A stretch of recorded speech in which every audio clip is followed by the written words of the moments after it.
The independents have handed Labor a slim parliamentary majority, bringing to an end the period of uncertainty. The Prime Minister secured the victory with a promise to focus her attention on regional Australia. Tony Abbott says he's disappointed but not surprised. Hayden Cooper reports on a dramatic day in the nation's capital.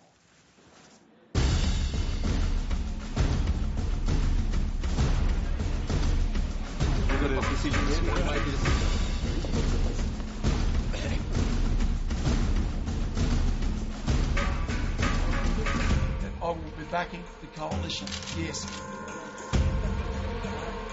That means confidence and supply in Jullia, Gillard.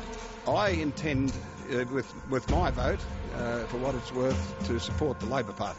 Congratulations. Finally, after 5 weeks of campaigning and 17 days of dealing, we have a winner. And Australia has its first elected female Prime Minister. Can I say we live in a lively and a resilient democracy, and it works. It worked for her, it failed for him. As the two leaders crossed paths at a function for veterans, Tony Abbott was left to wonder just what might have been.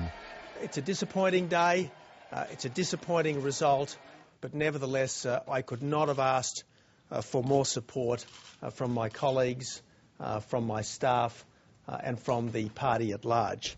The final day kept everyone guessing. Bob Catter broke early, backing an Abbott government. I went for North Queensland.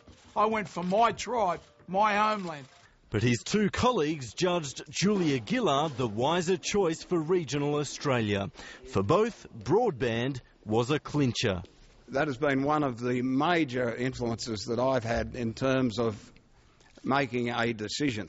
But they didn't come cheaply. The Prime Minister dangled a $10 billion carrot for the independents, new spending for the bush in health, education and infrastructure. Bingo. For Rob Oakeshott, there's another bounty, the offer of a ministry. That is an offer that has been made. It is separate to any considerations in this whatsoever. Look, I've said to him that if he wanted to serve to help drive these reforms for regional Australia, that I would be open to that discussion. He needs to consider that. By far, however, stability was the driving factor for the Kingmakers, and they feared that Tony Abbott, Prime Minister, would beat a path back to the ballot box.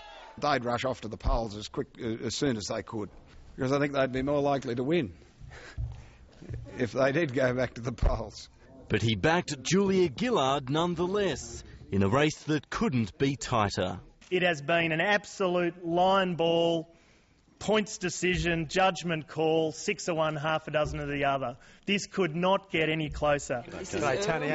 Tony Abbott took the news as graciously as he could. Look, in the end, I wasn't surprised or shocked. I was disappointed. So what now for a defeated opposition leader? He wants to stick around and will stand again for the leadership on Thursday. My challenge now is to ensure that I'm not the best opposition leader never to have become Prime Minister. His opponent is calling for an unlikely truce. I pledge today my best efforts as Prime Minister to work constructively with you and your colleagues to find common ground where we can. For our country's sake, I hope that the Labor Party can rediscover the soul that has been so lacking, particularly over the last half of the previous Parliament. The independents hope the Parliament rediscovers its true purpose. This is going to be a cracking Parliament. You know, it's going to be ugly, but it's going to be beautiful in its ugliness. Let's draw back the curtains and let the sun shine in. Let our Parliament be more open than it ever was before.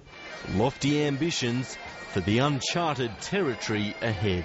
When the moment of triumph fades, the Prime Minister will face a term in power that demands a laser-like focus, with no clear control in the Senate and a House majority patched together with the support of independents.